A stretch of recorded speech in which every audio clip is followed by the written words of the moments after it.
आज मैं जो चाय के मैदान में काम करते हैं, मजदूर भाई जो चाय के मैदान में काम करते हैं, वो आए, मुझे कहते हैं कि बीजेपी ने अपने मैनिफेस्टो में वायदा किया था कि हमारा रेट बढ़ाएंगे, 350 रुपए का कर देंगे। मैंने उनसे पूछा क्या हुआ? कहते राहुल जी, बीजेपी ने हमसे सीधा अपने मैनिफेस्टो में झूठ बोला। फिर मुझे कहते राहुल जी, जब हम बीमार होते हैं, एम्बुलेंस तक नहीं मिलती है, हमने अपने जेब से पैसा देकर एम्बुलेंस में जाना पड़ता है। उससे पहले 4 युवा आए, मुझे कहते हैं राहुल जी, हमारे जैसे 1,50,000 युवा हैं, हमने क्या गलती की? मैंने पूछा क्या हुआ? कहते राहुल जी, 1,50,000 युवाओं ने सालों आर्मी में भर्ती करने की कोशिश की, टेस्ट लिया, रनिंग की, फिजिकल किया, मेडिकल किया। मोदी जी की सरकार ने हमें कह दिया, लिख के कह दिया कि आपको आर्मी में एक्सेप्ट कर दिया गया है। फिर कोविड आया, कहते हैं कि अभी ठहरिए, थोड़ी देर ठहरिए। कोविड आया है, कोविड के बाद में आपको आर्मी में लिया जाएगा। 3 साल 1,50,000 युवाओं को नचाया, कहा कि कुछ ही दिनों में हो जाएगा, कुछ ही दिनों में हो जाएगा। और फिर 3 साल बाद कहते हैं तुम्हें हम आर्मी में नहीं लेंगे, ना तुम अग्निवीर बन सकते हो, ना तुम्हारे लिए आर्मी में जगह है। 1,50,000 युवाओं ने आर्मी में जाने का सपना देखा था। असम में, नागालैंड में, अरुणाचल, कर्नाटक, यूपी, बिहार, मध्य प्रदेश, हर स्टेट में इन युवाओं ने अपनी जिंदगी के 3-4 साल दिए। हिंदुस्तान की आर्मी कहती है कि हमने तुम्हें एक्सेप्ट कर लिया। 3 साल बाद हिंदुस्तान की सरकार कहती है तुम्हारे लिए हिंदुस्तान की सेना में जगह नहीं है। तो यह सुनने को मिल रहा है। किसान आते हैं, कहते हैं खून पसीना लगा देते हैं हम, 24 घंटे खेत की देखभाल करते हैं, मेहनत करते हैं, रात को सो नहीं पाते, और फिर जब टाइम आता है, अनाज को बेचने का टाइम आता है, हमें पता लगता है कि हमें सही रेट नहीं देती सरकार। यह आपके साथ हो रहा है। मेरे मीडिया के भाई बैठे हैं, खड़े हैं यहां पे, इनकी गलती नहीं है। ये जूनियर लोग हैं, कैमरा चलाते हैं, रिपोर्टिंग करते हैं। मगर मैं आपसे पूछना चाहता हूं, असम के टीवी पर आपने कभी बेरोजगारी पर डिबेट देखा है? कभी महंगाई पर डिबेट देखा है? कभी किसानों के बारे में डिबेट देखा है? कभी अग्निवीरों के बारे में डिबेट देखा है? नहीं। आपको बॉलीवुड के बारे में बता देंगे, ऐश्वर्या राय के बारे में बता देंगे, क्रिकेट दिखा देंगे, मगर जो आपके मुद्दे हैं, जो आपको चुभते हैं, जो आपका दर्द है, आपके जो सपने हैं, इनके बारे में आप इनके बारे में ये एक शब्द नहीं बोलते हैं। क्यों नहीं बोलते? क्योंकि कंट्रोल कहीं और है।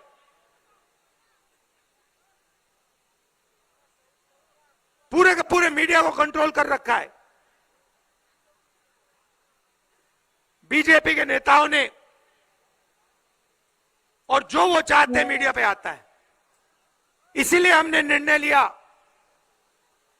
कि और कोई रास्ता नहीं है, हमें कन्याकुमारी से कश्मीर तक चलना होगा, और इसलिए हम 4000 किलोमीटर कन्याकुमारी से कश्मीर चले, 4000 किलोमीटर।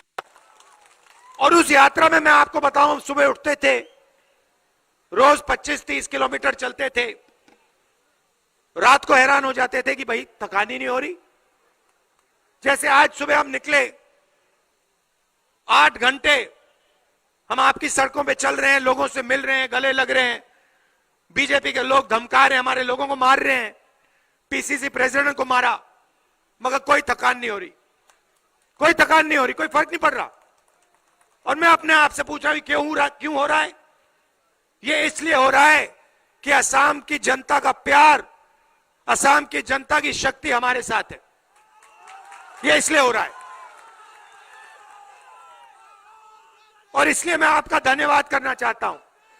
हम यहां भारत जोड़ो न्याय यात्रा में आपकी बात सुनने आए हैं। लव यू ब्रदर, आपके हम बात सुनने आए हैं, किसानों की बात, मजदूरों की बात, बेरोजगार युवाओं की बात, जिनको सेना से हटाया गया उनकी बात, और अंत में 15-20 मिनट हम अपनी बात रखते हैं। और असम की जनता ने, मैं आपको बता रहा हूं, पिछले 2-3 दिन में दिल खोलकर हमें, दिल खोलकर प्यार दिया है। ये 10-15 लोग हैं बीजेपी वाले, झंडे लिए घूमते हैं, नारे लगाते हैं, मगर असम का जो आम आदमी है, जो युवा है, माताएं बहनें हैं, किसान हैं, मजदूर हैं, इन सब ने दिल खोल के हमें प्यार दिया है, पूरी की पूरी शक्ति हमारी यात्रा में दी है।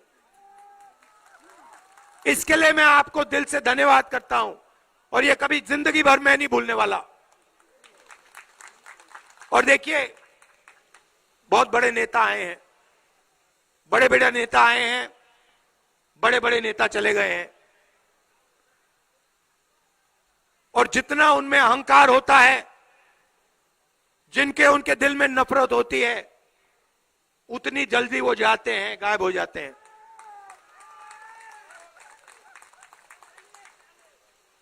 यहां पे सरकार सोचती है कि असम की जनता को डराकर, धमकाकर दबाया जा सकता है। असम की जनता को कोई नहीं दबा सकता, कोई पैदा नहीं हुआ है जो असम की जनता को दबा सकता है। ये नफरत फैलाते हैं, एक धर्म को दूसरे धर्म से लड़ाते हैं, एक जात को दूसरी जात से लड़ाते हैं, एक भाषा को दूसरी भाषा से लड़ाते हैं। इससे किसी का फायदा नहीं होता है। कांग्रेस पार्टी लोगों को जोड़ने का काम करती है। जैसे मैंने पिछली यात्रा में कहा और यहां दोहराऊंगा, नफरत के बाजार में हम मोहब्बत की दुकान खोलते हैं, ये हमारा काम है। ये आप सड़कें देख लो, इंफ्रास्ट्रक्चर देख लो, एयरपोर्ट देख लो, रेलवे लाइन देख लो, कंप्यूटर क्रांति देख लो, सफेद क्रांति, हरी क्रांति देख लो, ये सब हम लाए हैं, कांग्रेस पार्टी लाई है। बीजेपी सिर्फ नफरत फैलाती है, उल्टी सीधी बातें करते हैं। ये फर्क है हम में और उनमें। और देखिए, हमारे प्रेसिडेंट ने कहा, प्रधानमंत्री ने अपने कैबिनेट को कल के फंक्शन में नहीं बुलाया, अपने कैबिनेट को नहीं बुलाया, देश के राष्ट्रपति को नहीं बुलाया। तो ये चल रहा है, एक व्यक्ति के लिए पूरा देश चलाया जा रहा है। उनके 2-3 अरबपति मित्र हैं, अदानी जी हैं, एयरपोर्ट, पोर्ट्स, इंफ्रास्ट्रक्चर, किसानों का अनाज, माइंस, जो भी इनको चाहिए इनके हवाले कर दिया जाता है। तो बीजेपी क्या करती है? असम की जनता को लड़ाती है, मणिपुर की जनता को लड़ाती है, और फिर जो उनका है, जो उनका धन है, उसको छीन के ले जाती है, अपने 2-3 बड़े मित्रों को दे देती है। मणिपुर को देखिए, आग लगा दी वहां पे, 6 महीने हिंसा चल रही है, गोली चल रही है, लोग मर रहे हैं, घर जलाए जा रहे हैं, और देश का प्रधानमंत्री आज तक मणिपुर नहीं गया। कांग्रेस का प्रधानमंत्री 3 दिन के अंदर आपको वो मणिपुर में दिखता और चौथे दिन वहां की आग बुझ जाती। ये नहीं है भाई और बहनों कि हिंदुस्तान की सरकार मणिपुर की आग को नहीं रोक सकती है। अगर प्रधानमंत्री ने सेना को ऑर्डर दिया तो 3 दिन के अंदर हमारी सेना मणिपुर में आग बंद कर देगी।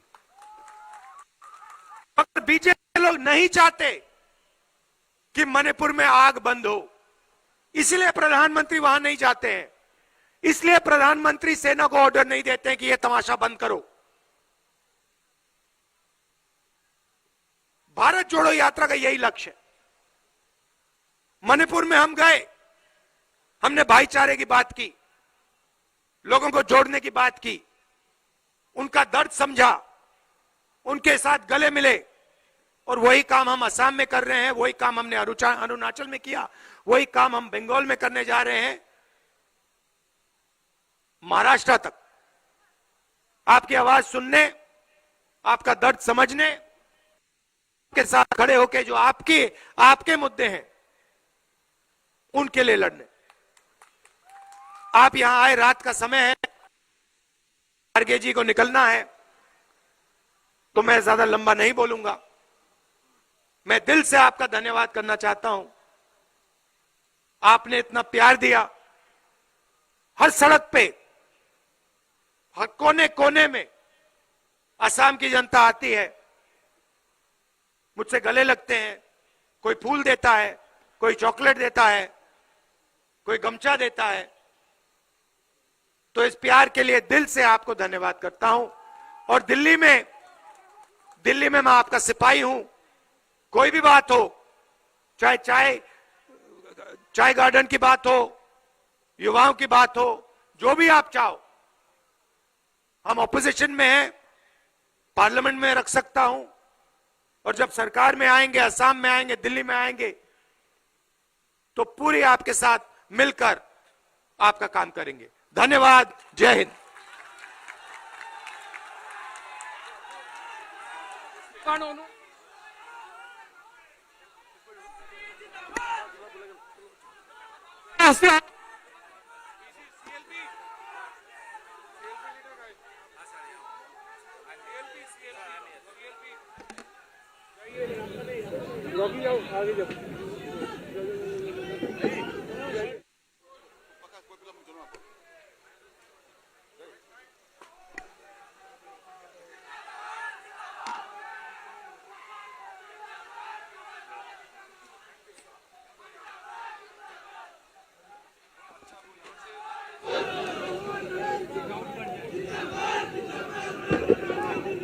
সকলোকে কোটি কোটি নমস্কাৰ।